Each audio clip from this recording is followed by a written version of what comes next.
The hope of a better 2021 is gradually dying out in the Anglophone Northwest and Southwest regions of Cameroon. Despite being battered and handicapped by the Anglophone crisis, the people of the Northwest and Southwest regions of Cameroon are unfortunately witnessing a disturbing phenomenon, that of a ravaging fire incident. The fifth fire incident since the start of 2021 has been recorded in Bermuda chieftain of the Northwest region of Cameroon, less than 24 hours after two Catholic-run schools were reduced to nothing. Parts of the schools were reduced to ashes by fire incident in the Funguti division of the Southwest region of Cameroon. And also in this newscast, we tell you that two kids have died in a well in a Buddha in the Bermuda division of the West region of Cameroon. We got images of the installation ceremony of the divisional officers of Andek in the subdivision and the Dio for Njikwa, all in the Momo, that later ended in the attack that saw 5 Cameroonians dying in that attack in the Northwest region of Cameroon. These stories and other interesting stories in this edition of the news. Welcome.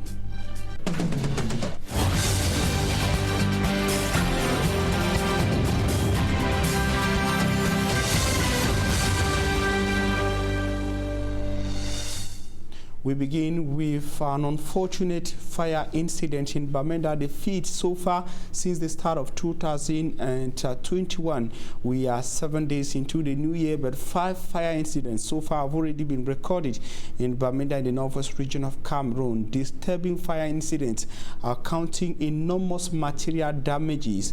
Bostella tells us that our carpentry workshop has been reduced to nothing, and goods worth hundreds of thousands of francs CFA are said to have been burnt down by the fire incidents feet on the line in Bermuda. This carpentry workshop at the Metakwata neighborhood in Bermuda too say they saw huge flames emanating from the workshop at about 3 a.m. when they woke up to study. Their efforts at fighting the flames amounted to nothing. The fire grew wild, and they called the firefighting unit of the 50th Army Rescue Group. We received a phone call early this morning around 15 minutes after 4. That is a fire incident at Metaquarters. Arrived there, we realized that there was a heavy fire coming out from this carpentry workshop. We had to stop the fire because the building directly behind me was almost going on flame. Beside me, there's one carpentry workshop, 2 carpentry workshops that were almost also going at flame. In a situation like this, first thing, call 118. More often, people want to try to quench the fire before calling us, of which, if you call the Army Rescue 118, immediately we'll come and we'll limit the intensity or the propagation of the fire. The firefighters might have stopped the spread of the flames to surrounding buildings, but this carpentry workshop, worth millions of francs CFA, had been reduced to nothing useful. Knowing that they don't burn to nothing, I know them is something for top. I only God know. Everything, all things don't burn. I get customers that work the day inside more than 15 beds where I supposed to give them. And I don't work, in fact, market on too much, more than 20-something bed inside there. All things burn. At press time, the cause of the fire incident had not been established. While many blame it on the epileptic supply of electricity in the town of Bermuda, others find fault with the haphazard electricity connections around the town of Bermuda, especially in heavy metal workshops in the city. And now we take you back to another fire incident in Dibota, a Catholic-run primary school in the Funguti division of the Southwest region of Cameroon, where classes have effectively resumed in the school despite or after a fire incident that reduced part of the school to ashes. The incident is said to have been caused by an electrical fault, according to information from the school. Davidson Maimo, our correspondent in Limbe, tells us more. 3 classrooms that had been transformed to living homes, or better still apartments, hosting some teachers, all ravished by fire. According to the head teacher, the fire might have been caused by electrical short circuit. I was in the office, then I realized that the voltage was fluctuating. Then we went to the parish house to find out what was really happening. They too were complaining of the same thing. So the children signaled fire was oozing out from one of the buildings, and then we all rushed to the scene. The intensity of the fire was too high, and then there was nothing we could do again.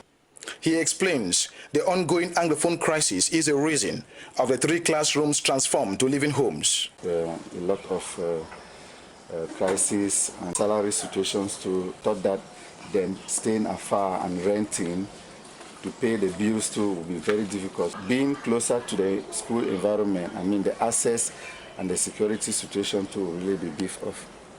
However, the sad incident has not affected learning at the school. There's nothing of panic. I want to tell people that classes are moving on well and everything is moving on well. It should be noted that since the ongoing Anglophone crisis started some 4 years ago, the educational family in general has been greatly affected. And we stay in the Fako division of the Southwest region of Cameroon to talk fire, another fire incident that burnt parts of the dormitory section of St. Joseph's College, Sassen Boya subdivision of the Fako of the Southwest region of Cameroon in the late hours of Wednesday morning, January the 6th, 2020. The fire reportedly burned down several dormitory rooms, leaving enormous material damage, despite efforts by students to remove some of their belongings out of the burning rooms. The flames will later be contained from spreading further by soldiers of the firefighting brigade dispatched from their base at Sonara in Limbi. An official communique from Reverend Father Armstrong D, principal of the historic Catholic-run institution, say the incident was caused by an electrical fault. The fire incident, as we told you in our headlines, came less than 24 hours after the incident that ravaged some classrooms at another Catholic-run school, that is Catholic Primary School Bota in Limbe, still in the Fako division of the Southwest region of Cameroon.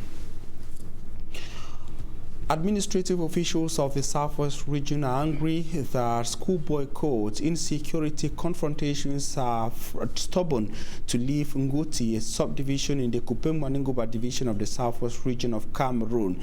Chakwe Jean-Marie, who is Senior Divisional Officer for the Kupem-Maningoba division, traveling to Funguti to be part of the budgetary session for 2021, had to be moved in through armored vehicles on high military escort. Derek Jato was part of the event and compiled the following report. What is wrong with the people of Funguti? Authorities in Funguti subdivision in Kupem-Maningoba division of the Southwest region is not registering any progress, as stories of atrocities are constantly being reported. Our children are not going to school. Meanwhile, in other divisions or in other subdivisions, children are going to school, even in uniform. What is wrong with the people of Funguti? So enough is enough. And this is the security atmosphere under which Jean-Jacques Marie, the Senior Divisional Officer for Kupem-Maningoba division, arrived for the Funguti Council budgetary session. Officials here told us that earlier some arrests were being made. The separatist fighters came out on the street at the entrance into the town and opened fire. And it is a call to all the population. We know some of our brothers abroad are behind the situation, especially in Funguti. We know, but I'm calling on them. I'm telling them that enough is enough. Drawn from all the communities that make up Funguti subdivision, these councillors of Funguti Council converged here at the Funguti Council Hall for their budgetary session. And after deliberations, 550 million francs CFA was adopted as the 2021 budget for the municipality in the presence of the Senior Divisional Officer, the supervisory authority of councils in this division, who pointed out what must be done for the forecast to be realized. These are mere figures. If these security challenges remain, it will lead us to nowhere. So we have to work hard first to make sure that security is back to it is. We dropped the budget because of the... Witnessing a drop of 3% compared to that of 2020, Mentong Eno George, Mayor of Funguti Council, said the budget is geared towards creating job opportunities, especially for the youth. We think first to revamp the economy, the local economy, and that's why we said that we want to buy a tipper and then to carry out other economic projects, because we think that if we did that, we might have to employ some youths and it will give them a change of mind. Calling on them to trust the government and enumerated some of the projects realized for them in 2020. The electricity project is on. You've seen the guest house is on. The water project in Limbo hinterlands is around. The health center in Tinian is there. Even the classrooms in Dinte. It is the wish of all here to see this once vibrant town now a skeleton of its own former self because of the war in the region gain back its flesh. Benjamin Bellinger and Hara Maxine have been successfully installed as divisional officers for Njikwa subdivision and Andek subdivision, all in the Momo division of the Northwest region of Cameroon. An installation ceremony that went on hitch-free but later turned sad following an attack on the convoy of the senior divisional officer for the Momo division that left 5 persons dead, as Immaculate Fogwe tells us in the following report. This is the installation ceremony that will later culminate to the death of 5 Cameroonians. The 5 who perished were part of a convoy of the senior divisional officer for Momo, who came here to install Hara Amatangana Maxim as divisional officer for Andek. My dear population of the subdivision, by virtue of the presidential decree that has just been read, this is your new divisional officer. Before his appointment as divisional officer for Andek, Hara Maxim served as first assistant SDO for the Momo division. The mayor of Andek, Ubango Hele, salutes government's effort in developing the area. Mr. SDO, you saw it for yourself on your way here, how terrible the road is. The days ahead might not be very bleak as indicated above, because the government has devolved to the Andek Council 80 million francs for the very bad sections of the road from Scanwater, the beginning of this hill, to the Janamari Brigade to be concreted with cement. This contract shall soon be awarded. The Ministry of Public Works has engaged Génie Militaire to do some work on the Acha and the road to make it possible around the... Before the installation in Andek, the senior divisional officer for Momo division had installed Benjamin Bellinger as divisional officer for Njikwa. Benjamin previously served as second assistant SDO for Momo before being appointed as divisional officer. The installation ceremony was successful and the delegation took off for Bengui, where they were attacked some 15 kilometers from the divisional chief town. The Ministry of Defense in a communique said 5 persons, including the divisional delegate of communication, were killed and 5 others injured in the said attack. Dialysis patients of the Bermuda hemodialysis center can now breathe a sigh of relief after media outrage and protest demonstrations in Bermuda push or facilitated the respect of the promise made by Cameroon's Minister of Public Health, Dr. Manahuda Malashi.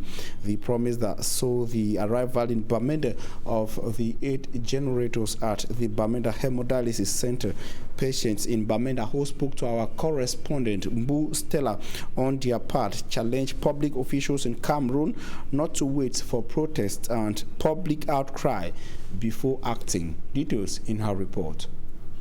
These are some patients on dialysis with placards bearing messages like, "Dialysis patients' lives matter. The government is taking our life into their political games. We want machines." This reaction on January 5, 2021 was due to information they got of the dialysis center being unable to satisfy them.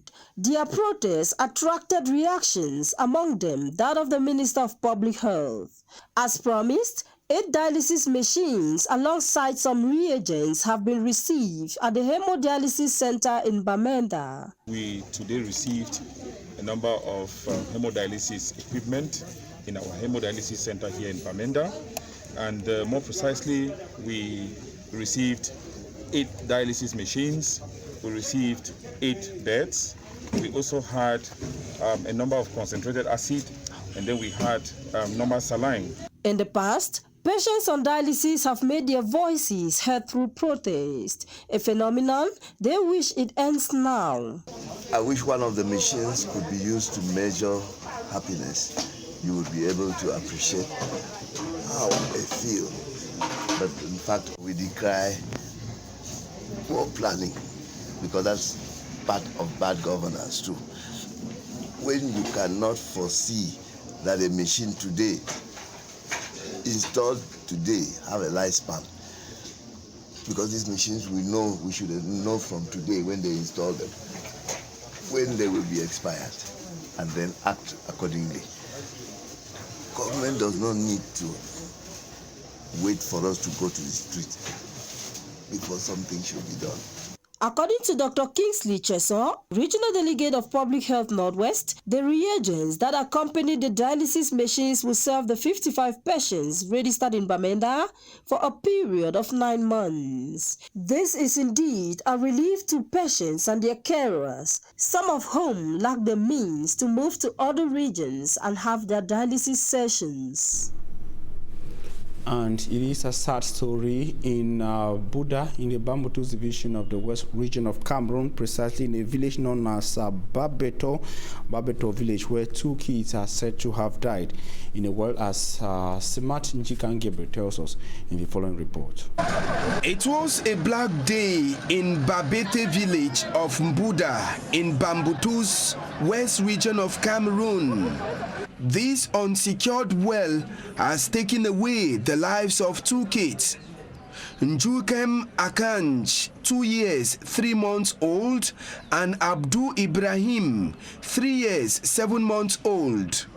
The kids, according to reports, fell into the well while people were not around and went unnoticed by their parents. I noticed that the children were not around at 5 p.m. At about 5:30, getting to 6 p.m., a neighbor came to tell us that as he was fetching water, he noticed that there was dirt inside.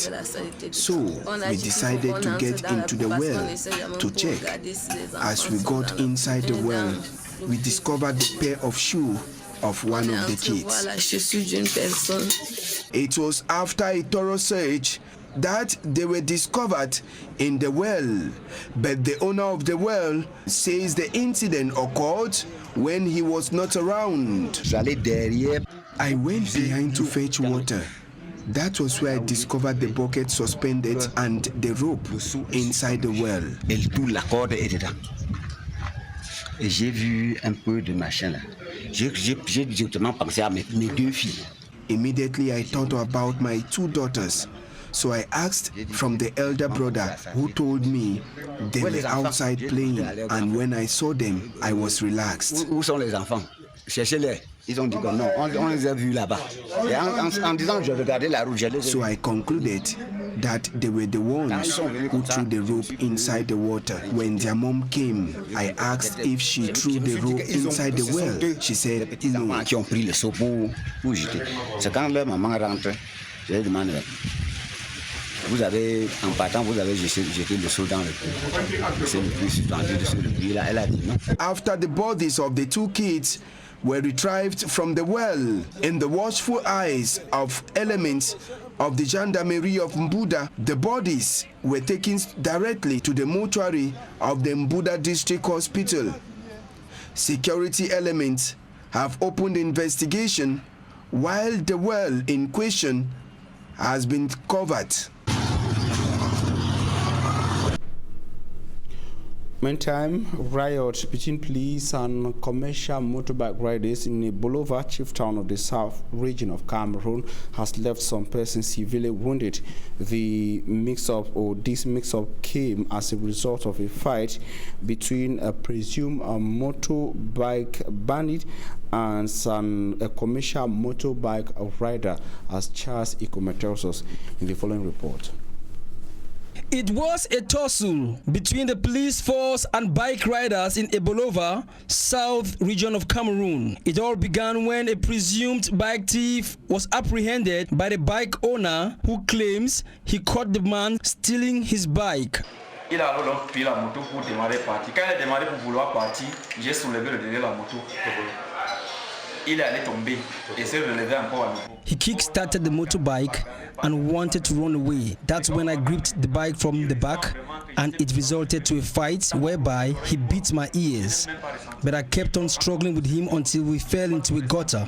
That's when he beat my nose and took off part of the nose. Thanks to God, another commercial bike rider like myself was coming our way with a passenger aboard. That's when I decided to scream for help as he started running. The bike rider who came to my rescue knocked him down. The passenger aboard, myself, and the bike rider subdued him and alerted the neighborhood. Ma moto, le gars s'est détaché sur ma main, il s'est mis à fuir. Mon collègue Tassiman lui a poursuivi jusqu'à aller lui cogner. Il est tombé. C'est là qu'on a créé le village, tous les quartiers. The police force later stormed the area to take control of the situation, but got into a rumble with other commercial bike riders who were already in the process of beating the presumed bike thief to death. The forces of law and order, who later took control of the situation, transported both the bike owner and the presumed bike thief to the emergency unit at the regional hospital in Ebolova for medical attention due to the injuries they sustained during the fight. The situation provoked mixed feelings amongst the lot of commercial bike riders, with some of them storming the hospital in an attempt to kill the presumed bike thief. We here in Ebolova find it difficult to work because of situations like these where bandits attack and rob us all the time. The police should have left us finish what we started. Ceux qui sont partis casser la fenêtre des urgences pour entrer à l'intérieur, chercher à finir avec cela. Our colleagues who went and broke into the hospital attempting to kill the presumed thief have committed a felony, which is not good, and if they were caught, they would have faced the law. Some of them went to the extent of brutalizing the police commander who came to take control of the situation. Honestly, it's not good.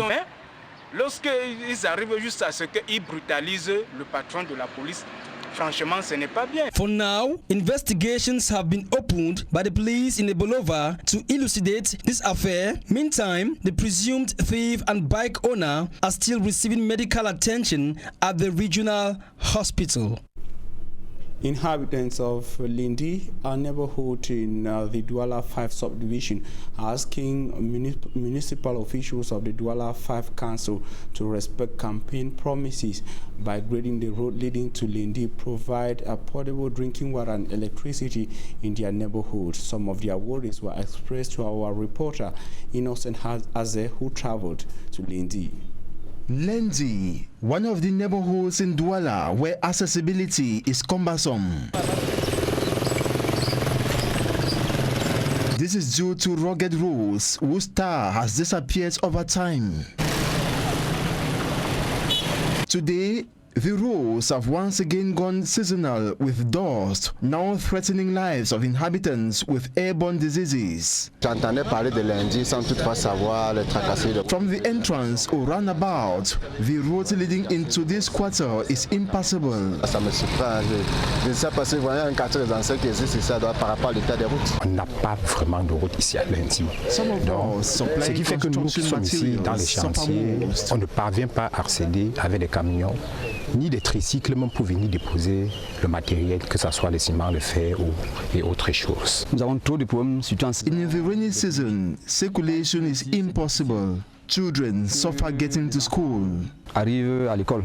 Tout le temps, les bus sont en train de tomber avec les enfants. To come out of this situation, the population of Lendi often raise funds to grade the dissected and rugged roads up to illuminating the quarter. En matière d'éclairage, nous faisons quand même assez d'efforts. Tous les lampadaires que vous voyez au quartier, c'est nous-mêmes qui les avons placés. Due to the insufficient means today, because of the COVID-19 pandemic, the population beg assistance of the council. Notre doléance ici, c'est que if the council provides bulldozers, we can fuel them. Les routes, nous on peut mettre du carburant. Parce que là, ça ne va pas. A year ago, a letter was addressed to the mayor of the Douala 5 Council, but no feedback. Nous n'avons pas eu de réponse, nous n'avons pas eu de suite. They now hope for campaign promises made during the municipal election. Nous disons que aussitôt qu'ils auront pris la mairie, le pouvoir, ils viendront. They implore the promises should be fulfilled before start of the rainy season. Mais nous voyons que ça fait déjà un an, ça traîne. Et d'ici peu, c'est déjà la saison de pluie. C'est pour ça que nous les supplions qu'avant la saison de pluie, qu'ils nous viennent vraiment en aide, ne serait-ce qu'avec des engins.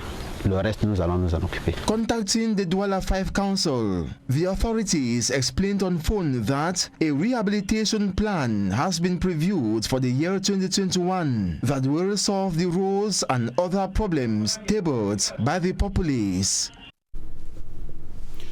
Thanks, ladies and gentlemen. Coming up is Talking Points. Stay with us.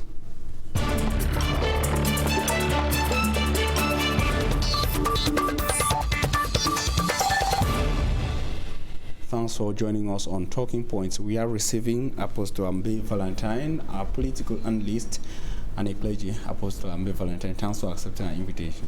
Good evening, Armstrong. Good evening, viewers of Equinoxe and precisely Turning Point. It's a privilege to be here tonight again to deliberate heart-burning issues that concern our nation, Cameroon, Africa, and why not the world. You were early enough for news and you had the opportunity to follow our report, most of our reports. What was the most striking issue? What caught your attention?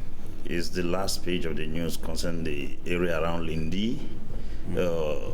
Municipal authorities are elected by the people to solve the problems that occupy particular vicinities.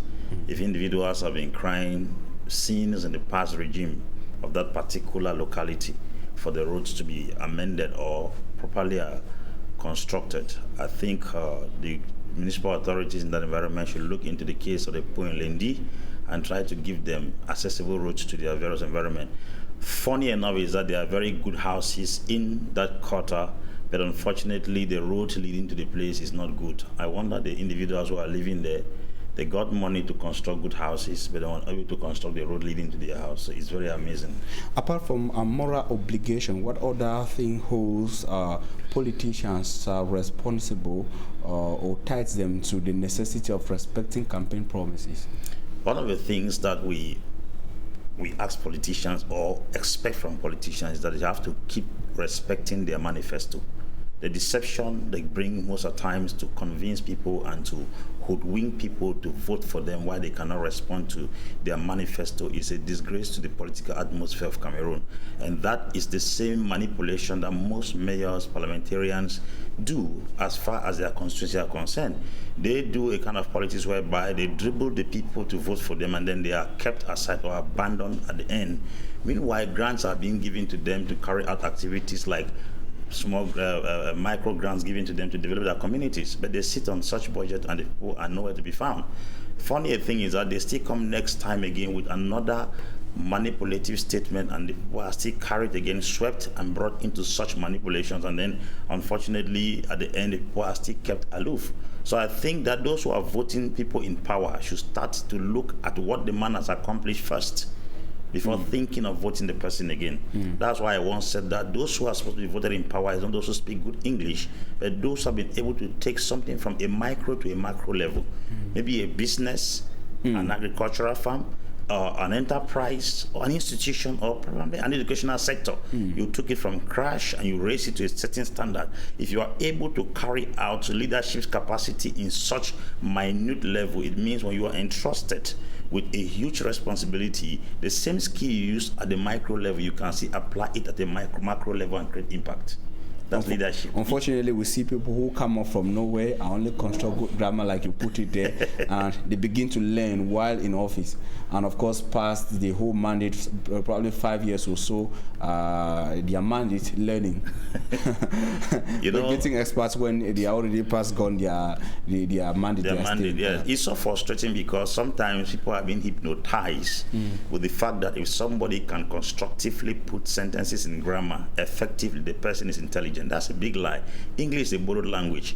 And from statistics carried out, we've realized that the people in Cameroon who are financially viable, who've taken businesses from nothing to something, are not the doctors or the professors. We name the names of the Fossos, the Kaji de Fosso, the Fosso Victor, the Ngepis, the Sorekos, are not people who are too academically sound. They are people who have a mastery of the terrain. They instead end up employing those who have gone to school to come out as doctors and professors. What is the problem? Too much academia, no practicality. Somebody much of practicality, no academics. It's interesting. We would love to continue on that, but we have a burning issue we have to talk on today. Now, I want to talk the resolution of the U.S. Senate recently with you. You are a political analyst, a fine one for that matter, and we want to understand something. What my major concern here is, for the past years of the Anglophone crisis, we've had people saying, belligerent parties in the crisis in the Anglophone regions of Cameroon, the government and separatists consider a ceasefire, lay down arms, give way to humanitarian aid agents, and so on and so on. But apparently, it looks like there is a major player in the Anglophone crisis, which is less known by majority of the people, but is very influential. I'm talking about France. I say so because France was also some sort of indicted by the recent resolution of the U.S. Senate. What is the role of France in the crisis in the north and south regions of Cameroon? So let me begin by quoting the very familiar proverb in Africa that if wishes were horses, even beggars would ride. We've been having wishes from different bodies across the world. Commonwealth has wished, Francophonie has wished, AU has wished, the British House of Lords has wished, the British House of Commons has wished, the US Congress has wished, and equally the US Senate just wished recently. And if we keep on living on wishes, I think nobody will ever achieve what he wants to achieve. If the American Senate with such authority and power can still be asking France, that is a partner to Cameroon, to use its connection with Cameroon to solve the crisis, I think that is a fallacy and a very big lie that can never manifest. I give you a simple analysis. America is playing the role of the world police, and it is rather unfortunate that people don't seem to understand that nothing can happen without America saying something. He has to say something, or America has to say something in order to prove to the world that he is not silent. America said something concerning the genocide in Rwanda in 1994. America is speaking about what is happening in Yemen and Syria. America has been speaking and speaking. America spoke in Iraq. America spoke in Iran. It has been speaking, but the problem is, what are the practical steps to curb this situation? America has spoken as the police of the world and went as ahead as accusing France of not playing its role as a partner to Cameroon. Let me say this with all sincerity. America can never interfere with anything that concerns France. America will never jeopardize France's interest in any country in the world. This is simple. Date that back in 1776. A man called Benjamin Franklin was the one that single-handedly negotiated France's intervention in the American War of Independence to kick out Britain and give America independence. There is a bond, there is a union. There are public enemies but private lovers. A lot of people don't seem to understand the mafia that is taking place in Europe and America. These people come in the public and act as if they are enemies. But when they go behind, they know the deals they have signed. America must say that. France will never, because why? its interest in Cameroon has not been touched. Gold is being extracted, oil is being extracted, timber is still extracted. It has not touched him. But look at what happened in Mali when Boubacar Keïta was kicked out. France's interest in that particular region, the extraction of the gold mine in Mali, was blocked. Immediately, the UN Security Council the next day was summoned by Macron. For how many hours did it take France to summon the UN Security Council to intervene in Mali by asking the soldiers to go back to the barrack? Why in Cameroon it's 4 years long? With all evidence of atrocities from Human Rights Watch, we've seen human beings dying, military, civilians, houses being burned, people have been maimed, court-martial, children out of school, and the statistics are glaring. France is quiet because as far as the Anglophone crisis is concerned, France's interest has not been jeopardized. The day the crisis will get to the point of jeopardizing France's interest, it will take France all alone. It doesn't need a US Senate or a Congress to assemble and send a note to France to intervene in Cameroon. There was nobody in the world that assembled to tell France to call UN Security Council to ask the Malian military to go back to the barrack while they bring Boubacar Keïta back to power. When you compare and contrast such issues as a political analyst, the facts are very glaring that France and America are just rigmaroling things for the innocent. I've gotten two major things from there. Unless France's interest in Cameroon or say the north and south regions is touched, yes, France will not act as it should. Yeah. Now, I will come back to that. But about the case of Mali, that example, it's on a light note though. That example of Mali, is it not because Mali falls under those countries they qualify in French as précaire français? That's those countries, Francophone African countries, where France act directly, probably why France did not wait for any other that is a security member country to ask it to intervene or to call on the UN Security Council to go into Mali. The UN Security Council is made up of 5 members. Yeah. And as far as the UN Security Council is concerned, if France were to intervene in Mali, there was supposed to be a consultation with the rest of the other powers of the world. But France consulted nobody single-handedly. I have said that the United Nations is in Jangi house while others are playing, and then the others are eating the Jangi. Now, your beautiful analyst gives the understanding that whatever the US has come from the US, coming from the U.S. Congress, coming from the U.S. Senate, coming from the external relations organs of the U.S., the Foreign Secretariat of the U.S., is not real. It's not. That they are just acting. It's not. And I'm going to defend it. All right. I'm sitting here, I'm going to defend it. It's as simple as ABC. Like I said earlier, if we take analysis in Africa, tell me any situation in Africa, whether genocide, civil war, upheavals in nations, that the United Nations has actually stepped into it and brought a lasting solution. Remember, after the 1994 genocide in Rwanda, the United Nations sat down and made a declaration. I think Article something of the United Nations said, another genocide will never occur anywhere in the world. That was the resolution they arrived at after the carnage and the inhumane destruction of human lives in the land of Rwanda. Why is it occurring now in Cameroon? Because as far as Cameroon is concerned, France seems to be like a headmaster over an institution called Cameroon. And since France's interest is protected in Cameroon, America cannot jeopardize. That's the reason why no matter how America maims Yemen, brutalizes Syria, and crushes Iraq, no other power will intervene. As I talk to you right now, the British government is trying to penetrate Uganda because they have discovered fuel in Uganda, iron ore and gold. They are using Bobby Wine, Robert Kagulani, Bobby Wine, to take power so they can be able to carry out activities. Mussolini is standing now as a resistant force because he has asked the British government to establish a refinery if they're going to extract fuel from Uganda. So you discover that as far as the interest of these particular persons are concerned, it's like I'm beating my child in my house, you're not supposed to put your mouth in it. As in, the United States will not jeopardize its relationship with France by intervening directly or causing other UN security member countries to intervene in Cameroon. It will not. And for the UN to come to Cameroon or other key members to come, have France's interest consent.